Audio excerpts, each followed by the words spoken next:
Bem, amigos do Bola Presa, estamos de volta com mais um resumo da rodada. Eu sou o Denis. E eu sou o Danilo. Não teve resumo ontem, domingo. A gente voltou aqui na segunda para falar de todo o fim de semana. Se você tava aí achando esquisito que talvez você tivesse tido amnésia e não lembrasse que você assistiu no domingo, não, você não assistiu porque não teve. É porque a gente é a companhia do almoço de vocês. Eu tô adorando que vocês comentam o que vocês estão comendo no almoço enquanto vocês assistem. Por favor, coloque aí o que você está comendo agora.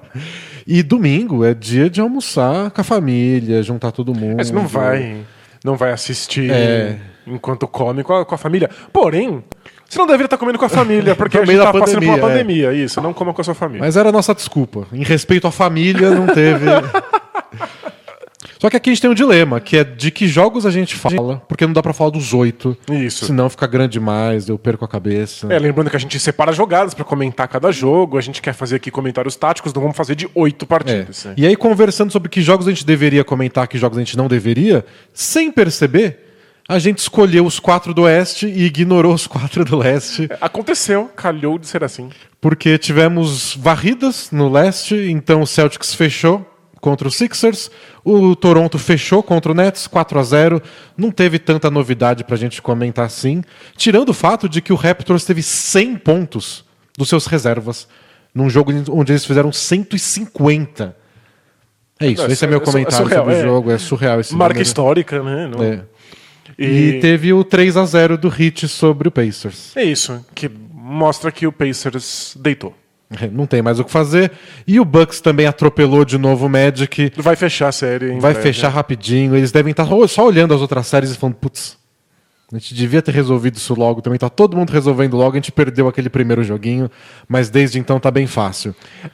Tá confirmando o que a gente sempre soube, que é que a metade de cima dos 8 classificados do leste é muito superior à metade de baixo. Quem tinha chance, Sixers e Pacers, de fazer alguma coisa a respeito, estava desfalcado. Então, é isso. Vamos falar do Oeste hoje. Boa. Começando por um jogo bem interessante que teve ontem.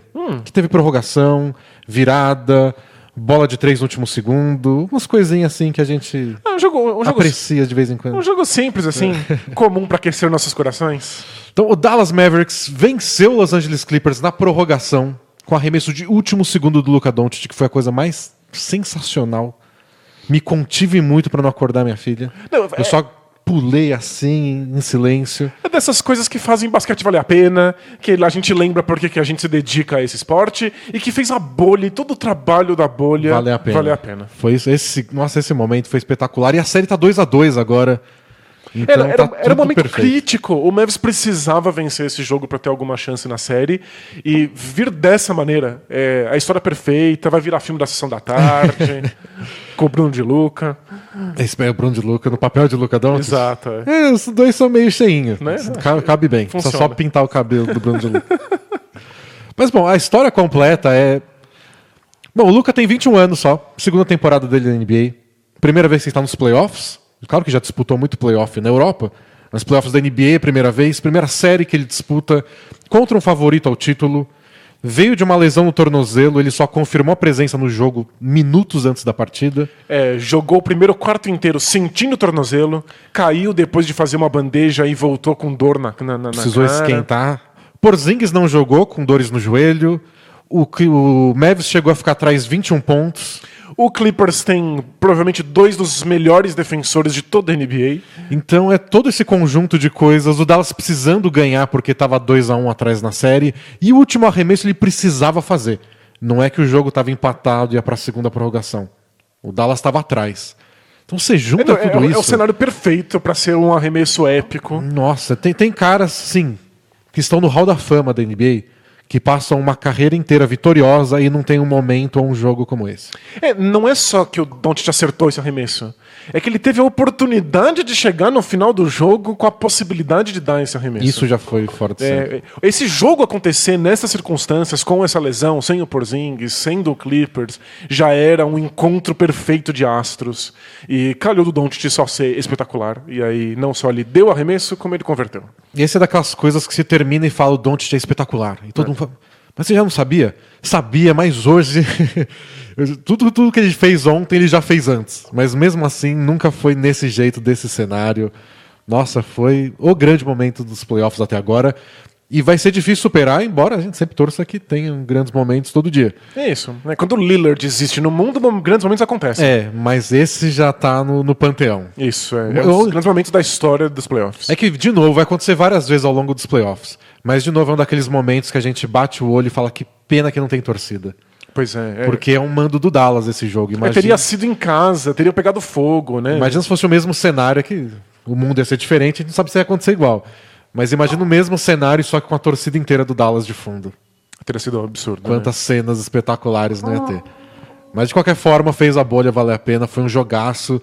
E o Clippers continua sem resposta pro ataque do Mavs. O que me deixa mais curioso e ao mesmo tempo mais frustrado é que o Clippers não tem nenhuma resposta para corta a luz no meio da quadra, Doncic bate em direção à cesta. Isso, só isso. Não tem, é uma jogada muito simples, o Clippers não sabe o que fazer, e mesmo assim, o Mavis faz muito pouco. Dá pra contar nos dedos quantas vezes o Mavis tentou essa jogada. Nas outras, é Doncic no mano a mano, trombando com defensores espetaculares, que são muito mais fortes do que ele. Bola no Trey Burke. Bola no Trey Burke. Trey Burke decidindo, Seth Curry tendo que bater pra cesta. E isso é um ponto positivo pro Dallas e bem complicado pro Clippers, que é, de novo, o Trey Burke e Seth Curry foram muito bem, com alto aproveitamento, jogaram bem quando o Doncic estava no banco. Então não é que o Dallas teve aquele jogo inspirado do reserva aleatório que todo time tem ao longo de uma série longa. Não, é constante. Eles estão jogando bem mesmo e o Clippers não consegue parar Trey Burke e Seth Curry. E às vezes o Tim Hardaway Jr. também. Às vezes acontece. E o Mavis então acaba tendo mais opções do que deveria, e aí parece que acaba não usando a jogada mais simples, que é deixar o Doncic correr para dentro. E o Doncic estava imparável mesmo assim, e é incrível como ele consegue controlar o ritmo dele quando ele entra no garrafão. E aí mesmo que tenha um defensor na frente dele, parece que o defensor nunca consegue estar perto o suficiente, né? E aí ele encontra um espaço para uma bandeja. Ele tem total controle do tempo da jogada, né? Ele não é mais rápido que ninguém, não é mais forte, ele é bem forte, mas ele não é mais forte da quadra, não é uma que pula mais alto. Mas ele está sempre sob controle, os marcadores dele estão sempre no ângulo que não dá exatamente para impedir o que ele quer fazer. Ele dá uma primeira passada e trombam com ele dá outra passada pro outro lado. É isso. Ele dá uma passada, de repente, quando você vê, ele tá indo para trás. E por que ele tá indo para trás e agora ele tem distância do defensor? Ele quer uma bandeja, então ele dá a primeira passada para frente. A defesa cobre, o segundo passo é para trás, vira um step back improvisado. É muito impressionante. E o Clippers tentou muitas coisas diferentes para parar o Doncic dessa vez. Demorou muito pro Kawhi Leonard ser o responsável por marcar ele individualmente. Acho que foi só no segundo tempo que a gente viu isso acontecer de fato. Então, eventualmente rolou. E aí o Mavs até usou um pouco mais corta-luz para dar espaço pro Doncic, mas não o suficiente. E rolou até defesa por zona, para tentar impedir que o Doncic entrasse no garrafão de fato. Eu acho que a questão do Clippers é que... A questão do Dallas até que se tem alguém que não é o Kawhi, ou não é o Paul George, o Luka pode passar por eles. Então não vamos ficar chamando corta-luz, porque talvez a troca de marcação seja um matchup pior. Mas o que eles conseguiram encontrar sempre foi pelo menos um jogador que o Luka fala e fala, esse aqui eu pego. É que o Reggie Jackson foi a vítima na prorrogação. Em toda vez que o Red Jackson marcou o Doncic fez alguma coisa, incluindo o arremesso final, a cesta da vitória. Mas não era sempre que o Red Jackson estava lá. Foi um ajuste do fim do jogo. Porque quando no terceiro quarto e começo do quarto, que o Dallas virou o jogo e chegou a abrir 10 de vantagem, o Doncic estava explorando os pivôs. Então ele chamava, foi o momento do jogo que eles mais chamaram o corta-luz. Que é quando tinha um grandalhão em quadra, seja o Zubac ou o Montrezl Harrell. O Doncic deitou e rolou em cima do Montrezl Harrell. Então a solução do Doc Rivers, que é o técnico do Clippers, foi: não vai ter pivô para você perseguir. Vamos jogar em small ball total. Então tirou o Zubac, tira o Montrezl Harrell, nenhum dos dois joga e entra um pequenininho, seja o Shamet ou ontem, mais no caso, o Red Jackson. Mas o Red Jackson foi destruído pelo Doncic, né? Só que ele era o pior, era o elo mais fraco de todos do small ball do Clippers. Então você não chama a dobra de a quarta-luz com quem está sendo marcado pelo Paul George, nem pelo Kawhi, nem pelo Marcus Morris. Então você não tem... Eu quero o Red Jackson. Acho que isso explica, né? Às vezes você não tem muita opção de chamar o corta-luz porque parece que o matchup vai ser pior. Mas o Mavis não teve muitas oportunidades de escolher enfrentar o Red Jackson. Calhou de acontecer em algumas posses de bola, não teve um trabalho para que isso rolasse. Mas tudo bem, porque o Mavis conseguiu mesmo assim. E as bolas finais foram todas em cima do Red Jackson, a do empate, depois a da virada no último segundo. Gente xingando o Doc Rivers, porque o Kawhi não tá no Luka na última bola? Tava. É isso, ele não conseguiu ficar ali. Teve um corta-luz, talvez você possa argumentar do tipo, não troca de jeito nenhum, você contorna o corta-luz, se chegar atrasado, chegou. Mas não deixa o Red Jackson. A minha reclamação é que o Kawhi demorou pra receber essa função. Mas ele tinha essa função no final do jogo e o Mavis soube dar um jeito. Inclusive eu separei jogadas de corta-luz pro Doncic, como é que o Doncic conseguiu, incluindo esses arremessos do empate e da virada. Vamos ver. A gente começa aqui com um handoff, ele soltando a bola pro Doncic. E é engraçado que no handoff ele fica sendo marcado pelo Kawhi, e aí tipo, não quero. Vou chamar alguém que está sendo marcado pelo Zubat. Então vem um corta-luz, e agora ele está sendo marcado pelo Zubat, que ele consegue simplesmente passar. A gente pode ver de novo a jogada? Porque uma das coisas mais interessantes sobre o Doncic é como, assim que ele recebe o corta-luz, o Kawhi vai ficar nas costas dele. E ele consegue impedir o Kawhi de tomar a frente de novo. Olha como ele dá uma pausinha. E aí o Kawhi acaba desistindo. Eventualmente o Kawhi não vai mais desistir, mas ele sempre protege. Consegue usar o corpo para...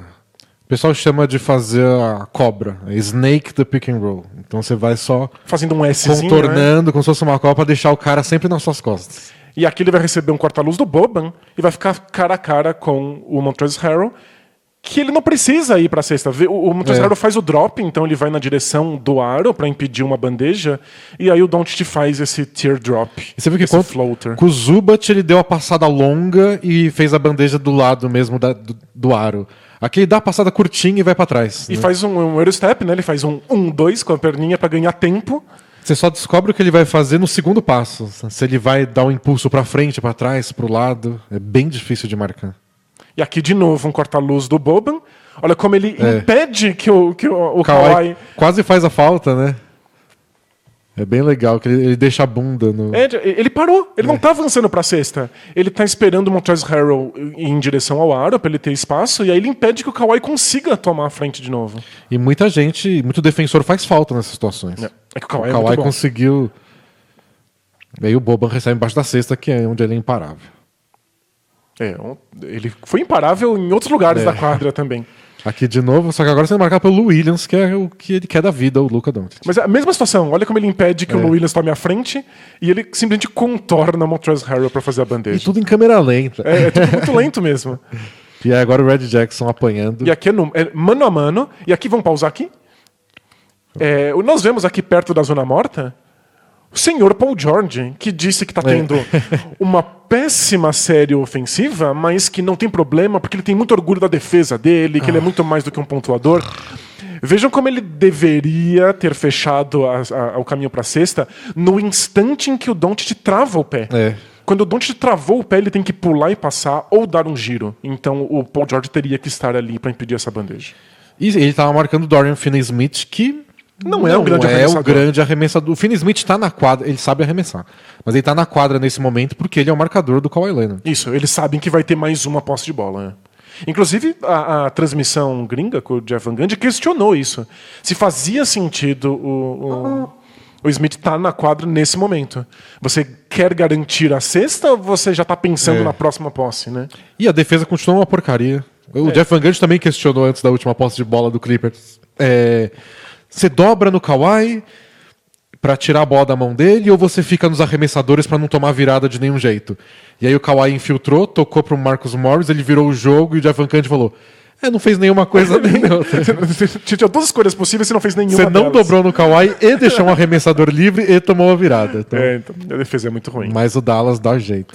E aqui a gente tem a cesta da vitória, que é o Kawhi marcando o Doncic. Isso, e é um trabalho incrível que não aparece no arremesso.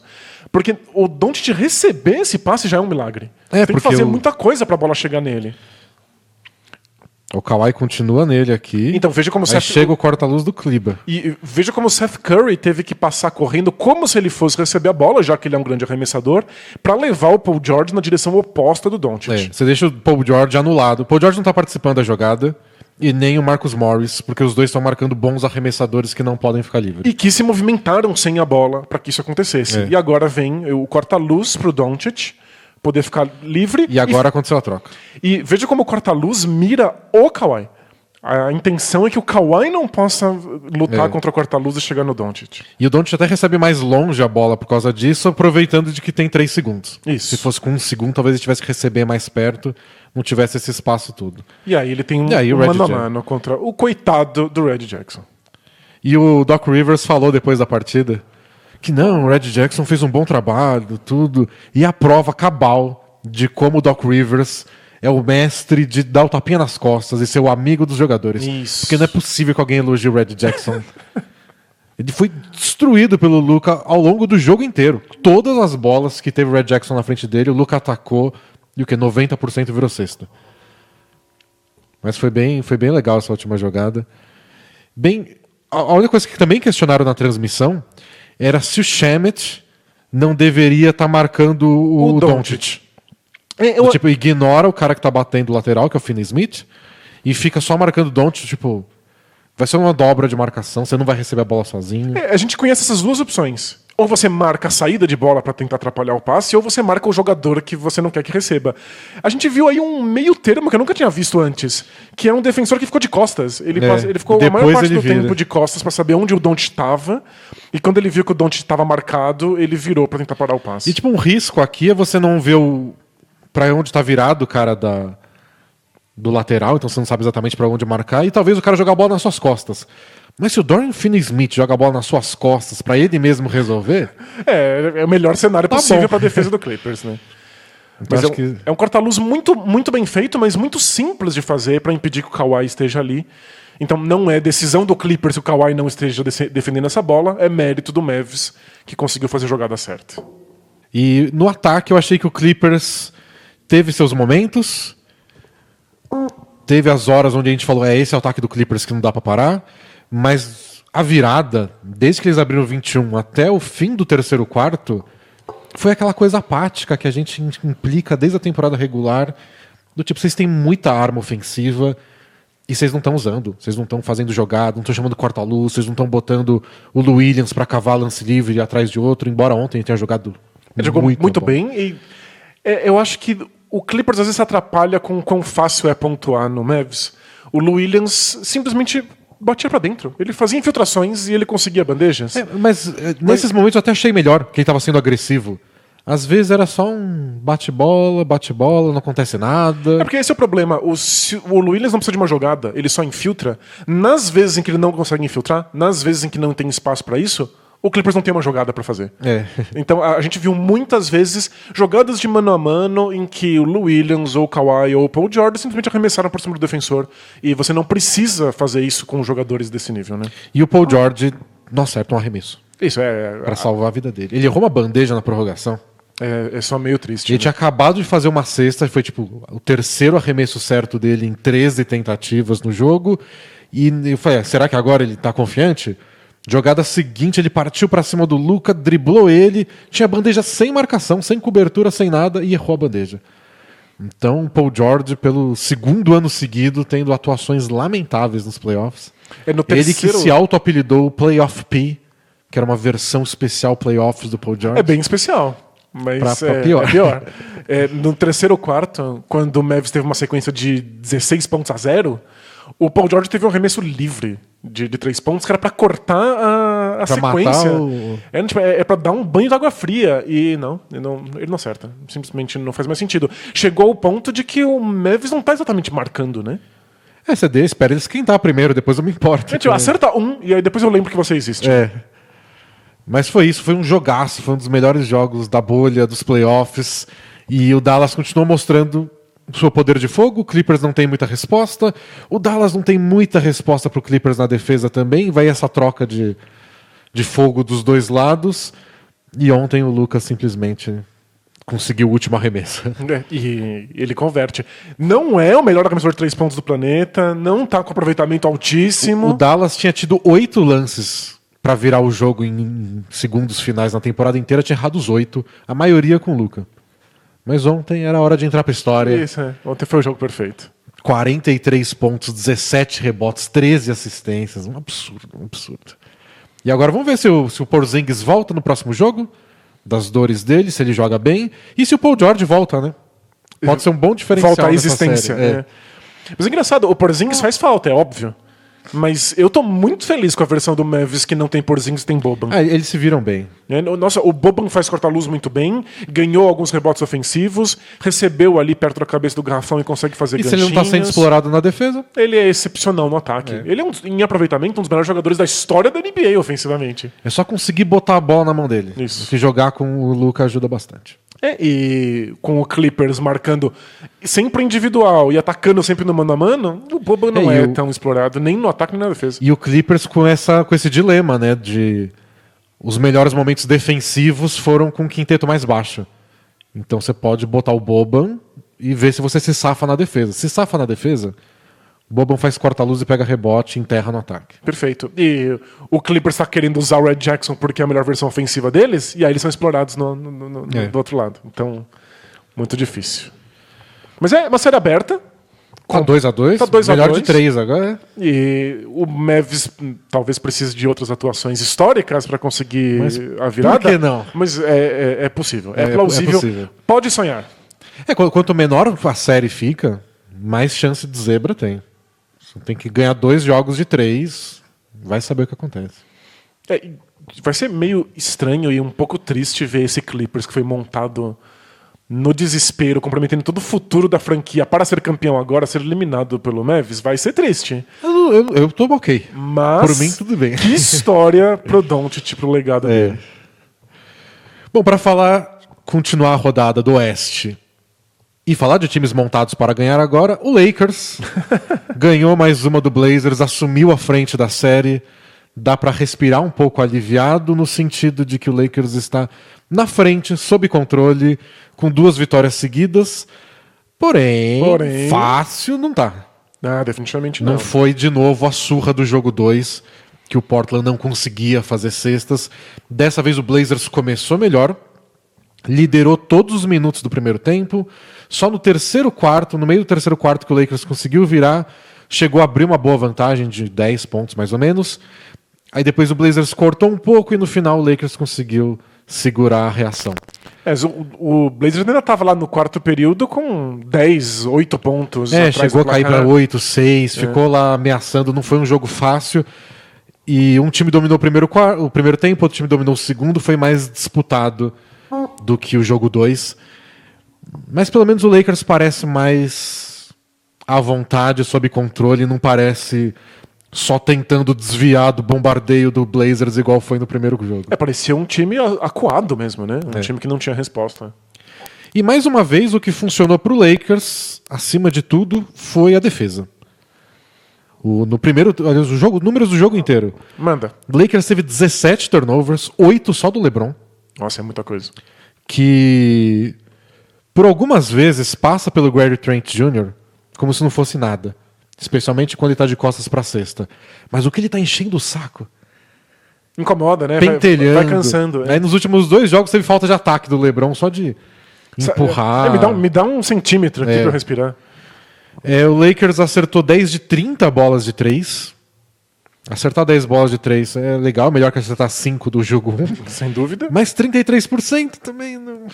Tá abaixo da média da NBA, mas olha, pro Lakers já é uma vitória. E 65% de aproveitamento no lance livre, o que é bem triste. Desastroso, né? Porém, o Lakers bateu 43 lances livres, o que ajuda a ganhar uns pontinhos aqui e lá. E essa foi a reclamação do Blazers quando acabou o jogo, de que a disparidade entre lances livres foi muito grande.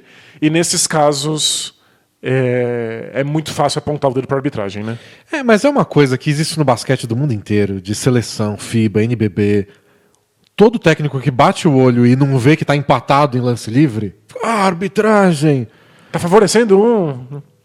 É só você ver o jeito que os dois times jogam, de como o LeBron bate para dentro o tempo inteiro, de como o Anthony Davis recebe a bola e ataca a cesta, e de como o CJ McCollum dribla pro lado e arremessa. O CJ McCollum, historicamente, bate pouquíssimos lances livres. E o Lillard bateu bastante. Bateu, mas eles bateram 19 lances livres no jogo. O Blazers, acho que 14 deles foram do Lillard. E vários em arremesso de 3, que é aquelas faltas que não acontecem só nesse jogo, nem só com o Lillard, mas que é bem irritante. De que o arremessador tá batendo bola, recebe um corta-luz e... Ah, meu Deus, vou arremessar. E tem um marcador perto, os juízes dão lá 3 lances livres. Isso é uma coisa que o Harden faz muito e que o pessoal fica enlouquecido, que é quando você tá ganhando um corta-luz no ataque, o defensor que vai ficar no corta-luz estica um braço. Às vezes nem estica. Às vezes tá perto. Os caras que marcam o Harden hoje ficam com a mãozinha assim. Isso, pra não esticar o braço. Mas você gruda o corpo, aí você bate o peito quando o Harden tá fazendo movimento de arremesso e é falta. É porque você quer passar entre o corta-luz e o Harden ou entre o corta-luz e o Lillard. E então você tá tocando no cara que tem a bola e o cara que tem a bola levanta pra fazer o arremesso. E acontece com o Harden, com o Curry, com o Lillard, com todo mundo. Não é que foi desse jogo ou que é do Lillard. É da arbitragem da NBA, como é conduzida. E os jogadores sabem disso e se aproveitam disso. E é uma prova de como hoje o arremessador é muito protegido. Porque você vê jogadas que acontecem no garrafão e tá a porradaria rolando solta. Tem gente trombando e nada acontece. Agora, se você rela o pelo do peito no arremessador, aí a instrução é marcar. Então isso é uma coisa que incomoda pivôs na NBA já há alguns anos. Você vê o Jokic e o Gobert se debatendo. Não acontece nada, é do jogo, vocês são pivôs, é isso que vocês fazem. E um arremessador tá tentando passar perto do corta-luz, ele é tocado, acabou, é uma falta. Mas é isso, é uma instrução da NBA já há anos, né? E não tem o que fazer, a defesa tem que se adaptar. E o Lakers conseguiu se adaptar em partes, mas não com o Lillard exatamente, o Lillard bateu bastante lance livre, mas a defesa, todos os vídeos que a gente mostrou do jogo 2, o Lakers conseguiu manter isso para essa partida. No primeiro tempo, o Blazers foi mais agressivo, conseguiu atacar com mais velocidade. O Lillard atacou antes da dobra chegar, o McCollum acertou arremessos difíceis. Então, mesmo quando estava lá o Danny Green na cara dele, acertou muita bola. Então, foi um ajuste de agressividade e de precisão e que no segundo tempo foi difícil de manter. No segundo tempo, quem salvou o Blazers, aliás, foi o Carmelo. É verdade. Jogando bem, acertando os arremessos de meia distância. 6 arremessos de meia distância seguidos no terceiro quarto, senão o jogo tinha se perdido ali. Mas foi isso. O que eu achei, que eu até separei umas jogadas pra gente ver, é de como no último quarto, essa marcação agressiva do Lakers, e com o Lillard já desgastado e sem o mesmo espaço de antes, foi obrigado a apelar pro Nurkic, que é uma coisa que o Blazers sempre faz, e que o Nurkic, nesse jogo especial, não respondeu tão bem. O Nurkic é sempre muito importante como uma válvula de escape para os passes do Lillard. O Blazers depende absurdamente dele. Inclusive, ele está lesionado, explica bastante porque que o Blazers não saiu melhor durante a temporada regular, né? Então aqui rolou uma troca de marcação no começo da jogada e aqui ele está sendo marcado pelo Caldwell Pope e ele não consegue tirar proveito. Ele nem arremessa, dá um passe errado que por sorte chega no Carmelo. É um passe de pinball. Que com menos de um segundo acerta esse arremesso e safa o Nurkic. Ou seja, acertou, mas não merece. E aqui é o Lakers sendo agressivo em cima do Lillard, então o Anthony Davis impedindo o arremesso de longa distância. Aliás, o que o Carmelo tá fazendo aí, né?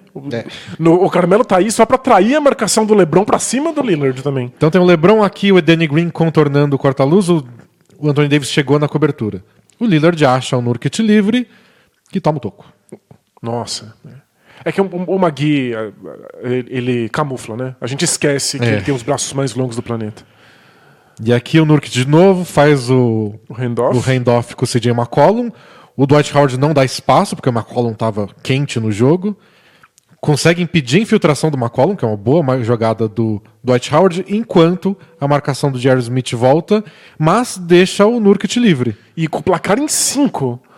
Olha, é uma coisa muito fácil. E aqui o Nurkic tem a infiltração, tem o floater, tem a enterrada ou o passe para o Gary Trent, que o LeBron deixou livre para poder fazer essa cobertura. E ele faz esse floater preguiçoso e erra. Então essa foi uma jogada bem ruim. Aqui o Lakers... Ainda em 5 a diferença. O J.R. Smith fecha o meio da quadra, igual a gente falou que o Lakers estava fazendo. O Dwight Howard fecha o arremesso e o Nurkic livre no meio de novo. Que passe bom, picado entre os defensores. De novo o LeBron sai do Gary Trent para fazer a cobertura. E de novo o Nurkic erra. E o Kuzma fechou ali a zona morta pro Nurkic não ter o passe, né? E deixando o Lillard livre com um passe na nuca do Nurkic. Exato. Eu não vou ensinar ele na Jokic. O Jokic saberia. E aqui, de novo, dessa vez é o Caruso já, que marcou muito bem de novo o Lillard, apesar das faltas na bola de 3. Dwight Howard subiu, saiu muito do garrafão para marcar. Nurkic recebe a bola e aí ele enterra. Agora não teve a cobertura do LeBron. Era isso que ele tinha que ter feito todas as passes de bola. E aqui é uma jogada meio quebrada, que ele recebe com 12 segundos e resolve... Não, pode deixar que eu resolvo essa. Ele não dá nem ar. Coitado. Então foram várias jogadas e muitas no último quarto. Como diferença em 5. São arremessos que você converte 2, 3 desse e você tá na frente no placar. E você obriga o Lakers a mudar a defesa no Lillard. Se você acerta 2, 3 arremessos. É verdade. Você começa a ter que bancar a defesa individual no Lillard em vez de dobra, né? Então, achei esse foi um detalhe que foi bem isso. Não é que decidiu o jogo, é tudo culpa do Nurkic. Mas às vezes, se você consegue resolver um problema seu, num jogo onde a diferença está em 6, 8, você empata a partida, você obriga o outro time a fazer algum ajuste, você consegue movimentar o jogo. E o Blazers teve 2 erros que eu achei fundamentais. Que um foi esse, e o outro na marcação do Anthony Davis, durante a virada do Lakers no terceiro quarto. Eu também separei umas jogadas. Opa, vamos ver. Então tá aqui, comecinho do terceiro quarto, o Lakers começa com essa jogada, essa câmera show aqui. Já vem o McGee aqui embaixo no garrafão, vai fazer um corta-luz para o Anthony Davis. O Nurkic não acompanha e dá o arremesso de meia distância, que o Anthony Davis estava precisando para esquentar no jogo, já que o primeiro tempo dele não foi tão bom. Para dar confiança. Aí aqui vai ser um pick and roll. Vão os 2 jogadores em cima do LeBron, tanto o Carmelo quanto o Nurkic. E o Anthony Davis tem um arremesso mais fácil da vida dele. Nossa, acerta mais um. Se tiver 40 opções dessa, ele faz 80 pontos no jogo. Aqui, o Nurkic estava marcando bem. O Anthony Davis, ele volta a bola com o Caruso e acontece a mesma jogada. E aí a transmissão gringa até bateu nessa tecla do tipo... Por que vocês marcaram o Caruso do mesmo jeito que vocês marcaram o LeBron? É verdade, né? Inclusive, o Lillard não foi imediatamente pra cima do Anthony Davis, não teve uma troca imediata. Ele hesitou como se tivesse medo do Caruso. E aí o Lakers repete, faz um pick and roll com os 2, o Nurkic fica na frente do Caruso, o Lillard fica em cima do Caruso, ele passa a bola e o Anthony Davis acerta mais um arremesso de meia distância. Então, esse é o tipo de plano de jogo que o time faz sem pensar. Você não percebeu ainda que é o Caruso na quadra. E aqui é o Anthony Simons marcando ele, mas de novo, o Caruso consegue, o Anthony Davis fica livre. E o Caruso deveria ter passado a bola aqui. Não passou. E aí ele se perdeu, voltou, mas aqui a gente vê porque o Caruso é idolatrado pelos técnicos. Ele dá o passe e já faz um corta-luz. E tira o Whiteside da jogada. Entendi. Ele errou, ele perdeu o timing, mas quando ele solta a bola, ele cria uma jogada. Ele nunca para de agir. E o Anthony Davis fica nessa. E aqui, dessa vez... Finalmente, uma dobra no Anthony Davis. O Lillard saiu do Caldwell Pope para chegar no Anthony Davis, né? Mas aí ele sai e o Anthony Davis dá esse passe. Mas aí o Hassan Whiteside e aí o Whiteside muito mal vacilou. Na defesa. Quando ele recebe a bola, o Lillard fez direitinho. O que o Hassan Whiteside está fazendo na frente do aro, sendo que tem 2 marcadores entre o Anthony Davis e a cesta? Ele não acompanhou o McGee. O McGee estava nas costas dele, ele não viu que mudou de posição e está aqui. Assistindo o jogo. Então esse pick and roll meio que na altura do garrafão decidiu pro Lakers no quarto período, facilitou muito, abriu muito espaço. O Blazers não é uma boa defesa. E muitas vezes defesas que são ruins acabam tendo um plano tático bem fixo, bem definido, para que os jogadores não tenham que tomar muitas decisões e cometam menos erros. E me parece exatamente o que rolou aí. O Blazers defende sempre do mesmo jeito, seja o LeBron, seja o Caruso. E você não pode fazer isso, porque eventualmente o Lakers aprende como explorar o que você está fazendo. E não são jogadas tão diferentes, igual a do Nurkic. É que o Nurkic não tem o arremesso de meia distância confiável igual o Anthony Davis tem. Ele teve que tomar decisões, ser agressivo, bater para cesta, bater para dentro, e ele errou. O Anthony Davis acertou. E foi tudo em momentos-chave da partida. Achei que isso foi bem decisivo no jogo. Isso e o LeBron fazendo 38 pontos. Acertando 4 bolas de 3 pontos, né? Mas o LeBron foi bem agressivo no jogo e ele disse que para ele o maior desafio foi controlar o ritmo da partida.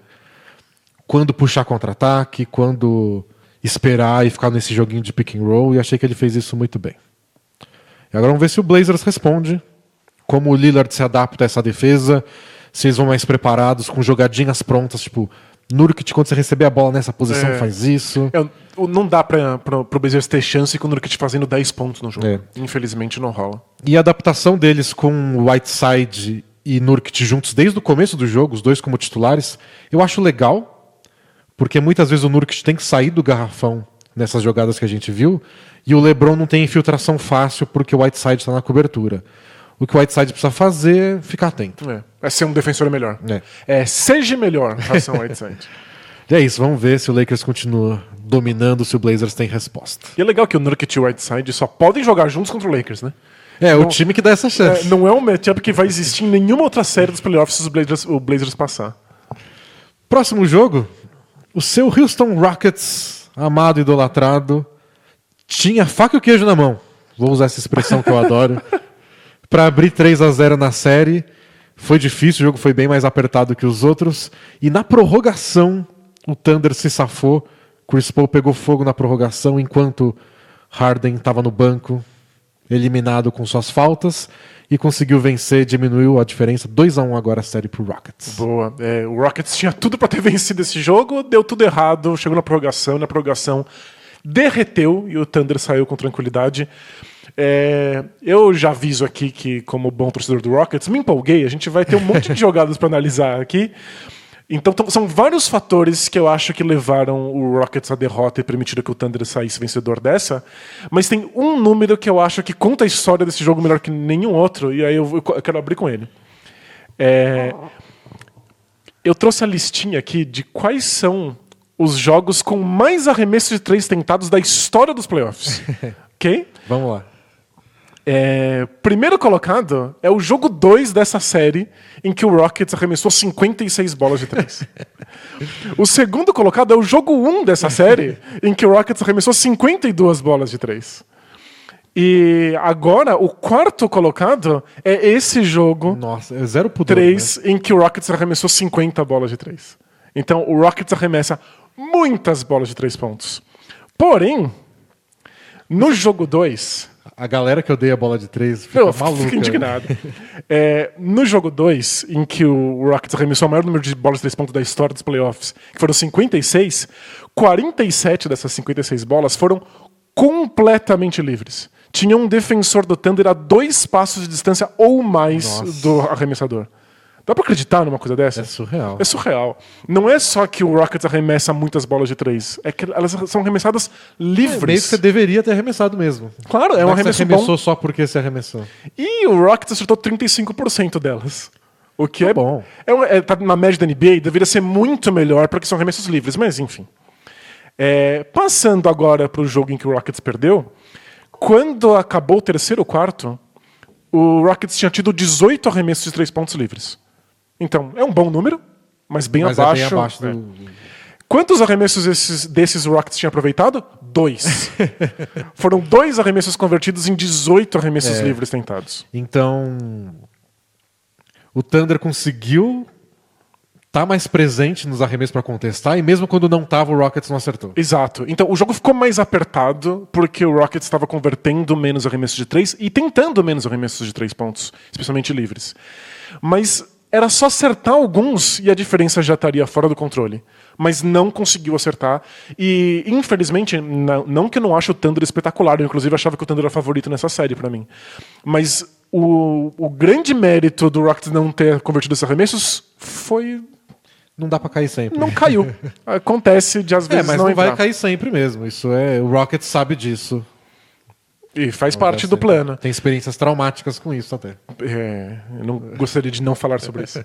Agora, mérito do Thunder, o que o Dort fez em cima do Harden.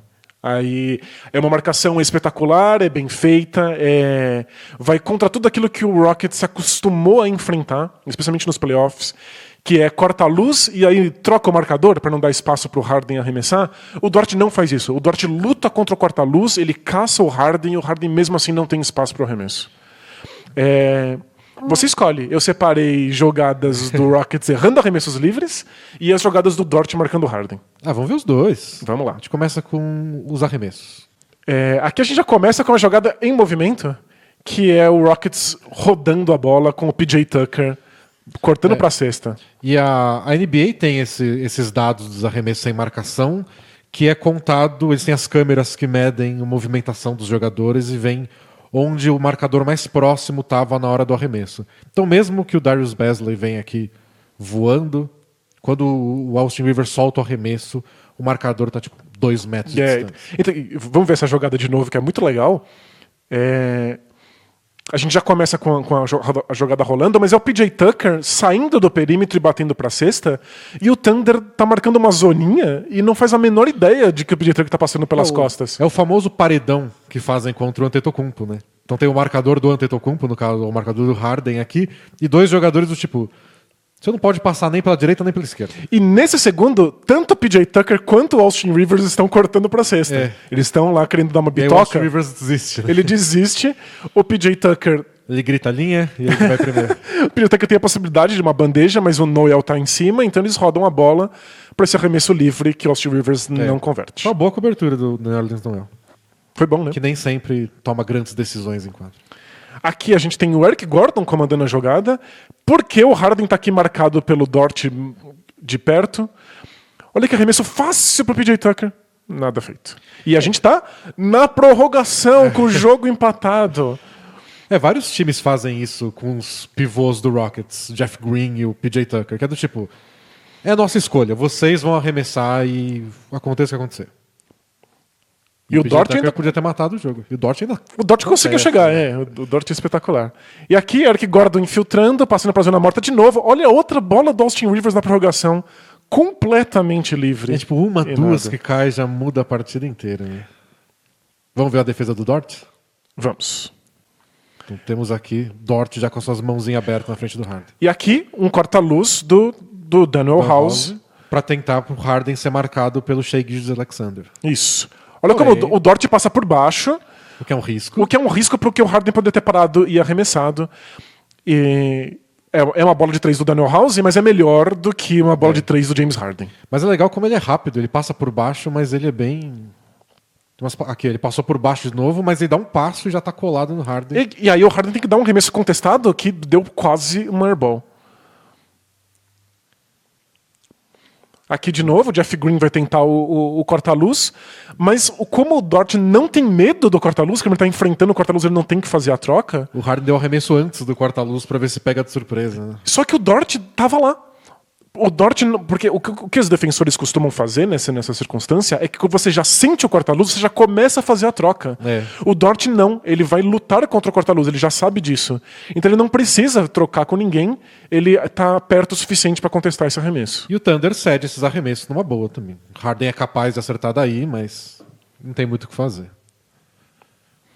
E aqui, Harden batendo no mano a mano contra o Dort e ele consegue dar o toco, ele tem explosão suficiente pra isso, é forte bastante. Inclusive tem um físico muito parecido com o Harden, né? E aqui troncudinho. O Harden insistindo, girando e o Dort. É uma defesa. Essa jogada é espetacular. É espetacular. Né? Porque ele lê de onde está vindo o corta-luz do Covington, já impede, força o Harden pro outro lado, acompanha. E veja como ele teve ajuda defensiva, mas nem precisava. Imediatamente abandonam ele, porque sabem que a responsabilidade é só do Dort pegar o Harden. Agora sem bloqueio, que às vezes o Harden prefere sem o bloqueio. E aqui na prorrogação, mais um toco. É o mínimo que você precisa para não ser destruído pelo Rockets, é alguém que consiga incomodar o Harden. É isso, é alguém que consiga ficar na frente dele e que não dê troca toda vez que vier um corta-luz. E a gente tá vendo aqui embaixo, Harden, 38 pontos. Não é que você anula o Harden do jogo, mas quantas bandejas não teriam virado isso com um marcador pior? Pois é. Então você pelo menos impede o Harden de fazer 50. Porque se ele tivesse feito 50, você tinha perdido o jogo. Se ele tivesse feito 40, ele teria ganhado o jogo, porque ele teria feito isso no tempo regular. O Shane Batcher, o jogador aposentado, já que jogou no Heat, foi campeão pelo Heat, falava de como ser um defensor especialista na NBA é um trabalho muito frustrante, que você precisa ter consciência que do tipo, a maioria das vezes você vai perder. Você vai tomar muito mais cesta do que você defende cesta. Mas você precisa defender o bastante para fazer valer a pena ao longo da partida. Eu acho que o Dort faz isso melhor do que ninguém contra o Harden. No jogo que foi para prorrogação, o jogo estava empatado nos primeiros minutos da prorrogação. Os arremessos de 3 que o Austin Rivers, que o PJ Tucker erraram, essas poucas bandejas que o Harden não conseguiu converter porque o Dort estava lá para dar um toco, mudam totalmente a história do jogo. Né? Mas dito tudo isso, se o Rockets tivesse acertado um fundo bola, talvez eles tivessem vencido a partida. Porque pra quem não acompanhou, o Rockets estava na frente no tempo normal e vencendo o quê? Por 1 ou 2 pontos, aí teve uma falta do Chris Paul antes do lateral ser cobrado. O Chris Paul estava tentando impedir que o Harden recebesse a bola, mas é o Chris Paul.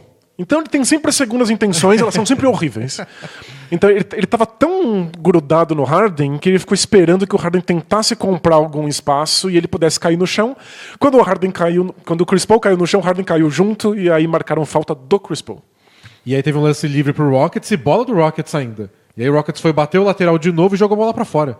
A defesa pressão do Thunder atrapalhou, eles jogaram a bola para fora, o Thunder teve então uma última chance e conseguiu empatar a partida.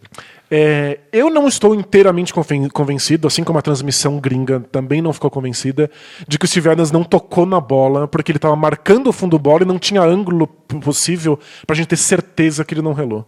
Então pode ser que o fundo bola, na verdade, tenha sido desviado e a bola fosse do Rockets.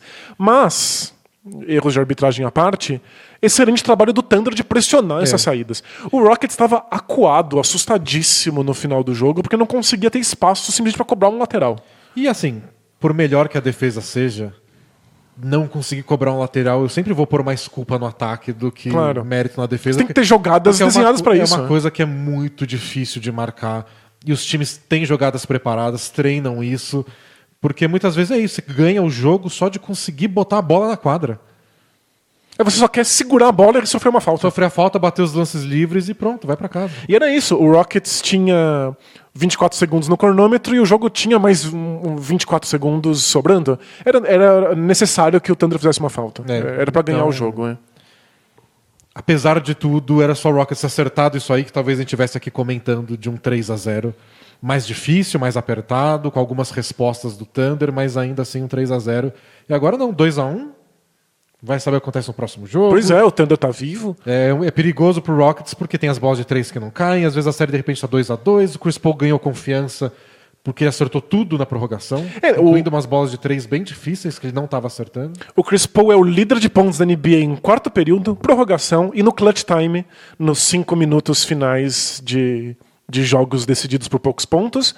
E dá pra ver por quê. Ele tem muita confiança, ele tem muito controle e ele, inclusive, consegue defensivamente incomodar os adversários. Vai entrando na cabeça dos oponentes. Num próximo jogo, eu duvido que o Rockets esteja tranquilo nos minutos finais de uma partida apertada. E é regra de playoff. Não dê sobrevida aos times. Tá morrendo, deixa morrer, mata de vez. Especialmente se for Chris Paul.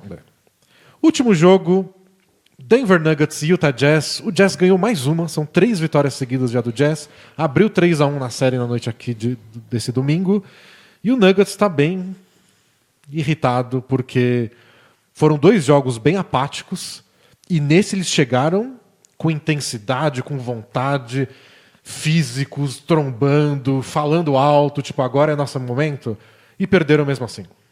Jogaram melhor e não conseguiram transformar numa vitória. O jogo foi apertado, embora a diferença de 2 pontos esteja lá só porque o Jamal Murray acertou um arremesso no último segundo quando o jogo já estava decidido. Não valia mais. De qualquer forma, esse arremesso do Jamal Murray serviu para ele chegar a 50 pontos no jogo. Enquanto o Donovan Mitchell fez 51. Foi a primeira vez na história dos playoffs que 2 adversários chegaram a 50 pontos no mesmo jogo. Surreal. Aliás, é uma coisa que só tinha acontecido 6 vezes na história da NBA. Contando temporada regular e playoffs. Jogadores chegarem a 50 pontos nos playoffs. Não, em qualquer playoffs momento. ou não. E a última vez tinha sido no ano 2000. Uau. Kobe e o Anton Jameson fizeram 50 pontos no mesmo jogo. Então foi uma atuação bem histórica dos 2 lados. E o Donovan Mitchell se tornou o 4º jogador a ter 2 jogos de pelo menos 50 pontos no mesmo playoff. Ele tá com uma companhia que é bem modesta, né? Bem tímida. O Jordan fez isso 2 vezes, o Will Chamberlain fez uma e o Allen Iverson fez uma vez. É só gente ruim. E o Donovan Mitchell fez isso em uma série. Em 4 jogos, não foi num playoff inteiro. Sempre levanta luzes de alerta você precisar de jogador fazendo isso, mas enquanto você vence, enquanto ele consegue, tá tudo ótimo. O Nuggets chegou também com mudança no quinteto titular.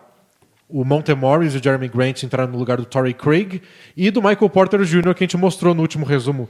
Que era incapaz de defender. Todos os erros defensivos custou a vaga no time titular, embora ele tenha jogado os minutos dele. E eu achei que foi o melhor jogo do Paul Millsap na série. Foi sim, sem razão. Ele que estava inexistente na série até agora, nos playoffs em geral. Jogou bem de verdade, foi agressivo. O Nuggets conseguiu botar um time mais alto, né, com o Jeremy Grant na posição 3, na prática, e punir o Jazz por isso, já que o Jazz é um time mais baixo. Então foram muitos rebotes ofensivos, foram acho que 17 rebotes de ataque. E um número interessante que eu achei... Quem acompanha essa parte de números mais perto da NBA deve conhecer os 4 factors, os 4 fatores. O primeiro grande estudo que se fez, que o Dean Oliver fez lá em 98, 99 sobre basquete, quis falar o que define um jogo. Que números eu posso encontrar que definem o vencedor de uma partida, além dos pontos, claro. Então, o que eu posso olhar numa ficha de jogo que me dedure quem ganhou a partida sem olhar quem fez mais pontos? E ele encontrou esses 4 fatores, que são turnovers, rebotes ofensivos, aproveitamento de arremesso e quem cobrou mais lance livre. A gente está falando de lances livres são os arremessos mais fáceis da NBA, aproveitamento de arremesso é essencial para que você pontue, os rebotes de ataque, que em geral viram mais oportunidades de pontuar, e os desperdícios, que são momentos em que você não pontua e que você ainda permite que o adversário pontue no contra-ataque. E é engraçado que os dois times dominaram, cada um deles dominou 2 dessas categorias de um jeito assim. Absurdo, né? Eles são muito especialistas. O Nuggets cometeu 6 turnovers no jogo e pegou 17 rebotes de ataque. Porém, o Jazz bateu 36 lances livres e acertou 58% dos seus arremessos. Nossa, é um aproveitamento altíssimo, que é esquisito até você acertar tanto arremesso num jogo de playoff. Hein? E se você conta aquele que é o effective field goal percentage, que leva em consideração que os arremessos de 3 valem mais, então 50% de arremesso de 3 não é a mesma coisa que 50% de arremesso de 2, é um aproveitamento de 67%. Nossa, é muito alto. Então o que quer dizer isso na prática é que o Nuggets não consegue parar do ataque do Jazz. E quantos lances livres o Jazz cobrou? 36. Foram 13 pro Nuggets. É muito pouco. O Lillard cobrou 14. Pois é. Então foi uma diferença absurda. 18 só do Donovan Mitchell. E é a resumo da série. É o Nuggets não conseguir parar o pick and roll no meio da quadra, que ao contrário do Mavs, o Jazz não tem nenhuma vergonha de fazer toda a jogada. É pudor zero, né? Eles fazem o tempo todo mesmo. E eu separei umas jogadas aqui de como isso aconteceu e de um ajuste que o Nuggets fez no último quarto e que quase deu resultado. Vamos ver. Então isso aqui é no começo do jogo. Um pick and roll padrão. Ele vai receber o corta-luz do Gobert, o Jokic vai fechar o garrafão para não ter bandeja e o Donovan Mitchell vai dar o jeito dele. Nossa, ele só contornou. Coitado, né? O Jokic é meio lento. E de novo aqui, o Jokic vai recuando, o Donovan Mitchell fala, eu tenho meu arremessozinho aqui. E dá pra ver como o Mitchell também impediu que o defensor tomasse a frente usando as costas, né? E foi fazendo isso o tempo inteiro. E de novo aqui, o Jokic foi andando para trás. E o Monte Morris não vai para ajuda e nem marca o Ingles, né? Não, isso não faz sentido. A gente percebe perfeitamente nessa jogada como a função do Jokic é não sair do garrafão. Então alguém precisa tapar esse buraco entre o perímetro e o aro, né? Porque o Donovan Mitchell tá acertando tudo.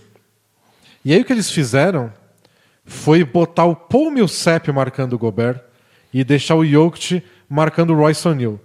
Isso quer dizer que o Jokic marca o Royce O'Neal meio à distância para poder ficar perto do garrafão. E o Millsap consegue fazer a troca de marcação caso aconteça com o Ele é mais ágil para poder agredir o Donovan Mitchell nessa defesa. A velocidade lateral do Millsap é bem boa. E aqui eles trocam a defesa, o Millsap vai na cobertura e dá um toco. Perfeito, é isso que devia ter acontecido.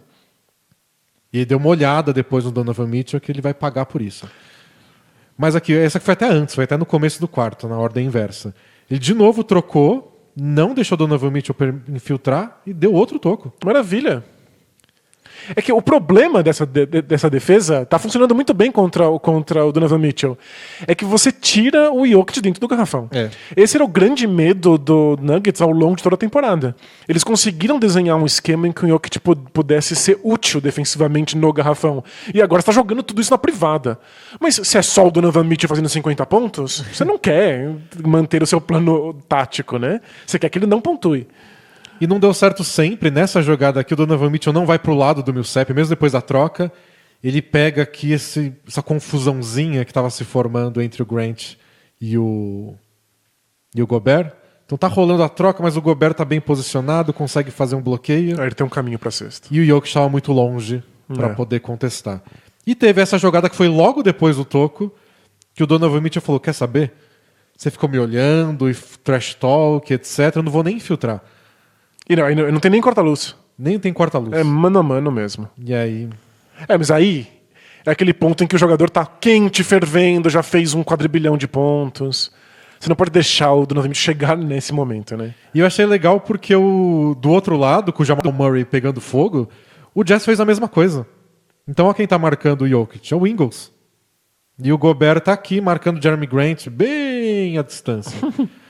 E aí, quando tem a troca de marcação, o Jamal Murray ataca a cesta e tá lá o Gobert. Talvez tenha sido falta, talvez. Não tenho certeza. Mas, de qualquer forma, era o Gobert contestando uma bandeja. É tudo o que você quer quando você não pode tomar uma cesta. Então, estava aqui, ó. Para diminuir para 2 a diferença, Jamal Murray erra a bandeja e o Jazz garante a vitória. Engraçado, para fazer isso, você tem que colocar o Ingles no Jokic. Daí você tem que, talvez, tirar proveito disso, mas... Todo mundo sabia que a bola era no Jamal Murray, porque estava com 45 pontos. Então esse é o ponto. Eu entendo que os times desenharam defesas ao longo da temporada e eles querem ficar o mais próximo possível disso. Mas às vezes você só quer parar o Jamal Murray, só quer parar o Donovan Mitchell. Você tem que ser capaz de ter alguma maleabilidade. E no fim das contas foi meio que uma reprise do jogo 1. Pick and roll de um lado, pick and roll do outro, os dois atacando sem parar, os times hesitando em fazer dobras. O Mike Conley puniu muito essas dobras, de novo acertando um monte de bola de 3. E aí pagou para ver o Donovan Mitchell, ele fez 50 de novo e dessa vez não deu para se safar. Então o Nuggets com muitos problemas e mais do que nunca sentindo muita saudade de Gary Harris e Will Barton. Ter arremessadores de 3 nessa série faria muita diferença. E ter o Gary Harris marcando o Donovan Mitchell, pelo amor de Deus. E é isso, pessoal. Nos estendemos hoje porque falamos de 4 jogos bons, porque a gente não falou do leste. Aconteceu. E todos os jogos foram importantes, né? Tiveram coisas incríveis acontecendo. E amanhã a gente volta. Mas amanhã, terça-feira, a Morinha tem médico de manhã, minha filhinha. Então a gente deve gravar de tarde, não vai ser almoço. Vocês vão ter que tomar chá da tarde. Isso. Com o resumo da rodada. Prepara um chá bem gostoso, deixa o tempo certo na água, toma cuidado com isso. Lê as instruções. Isso, compra uns biscoitinhos e aí a gente vem aqui tomar um chá com vocês. Até amanhã, pessoal. Tchau! Tchau, tchau!